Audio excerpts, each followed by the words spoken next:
Dimensioning and annotations. How to add measurements, text, and notes to a drawing. Dimensioning or adding measurements. This is the process of placing numerical values measurement on a drawing to show the exact size, distance, or height of an object. Use the dimension tools in CAD softwares or draw manually. Add mission lines and extension lines between the points to be measured.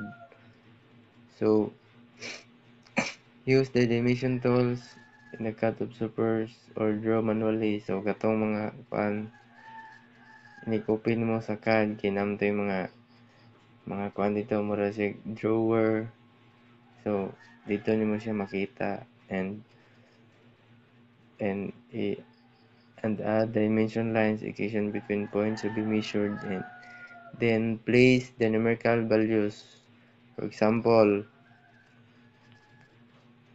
50 mm in the middle of the dimension line. So, make sure all dimensions are clear and not overlapping. Types of dimension. So, linear dimension measures length or width, and align dimension follows the angles of the measured line, and angular dimension measures angles and diameter or radius dimensions is for circles or arcs. And next is text or adding labels or descriptions. Used to add names, titles, or additional information to be drawing. And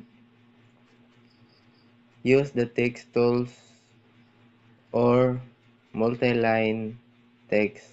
So type mtext in CAD or AutoCAD. Then choose the right font style and size for readability. So you can choose any font style, size, and then place text in a clear area, usually near a part or inside the title block. So for example, front view. So kung magkuan mo adto magkuan kag front view, so sa babaw sa kuan katong clear part adto na mo siya ibutang ang front view, and then same sad sa whole ning 10 mm and material aluminum. Notes or adding annotation or instruction. Notes provide reminders or special instructions about drawing. Use a leader line or arrow pointing to the part being described, and write short, clear instructions such as drill hole 8 mm. So, well around or paint finish blue. So, keep dimension and text neat and uniform in size. So,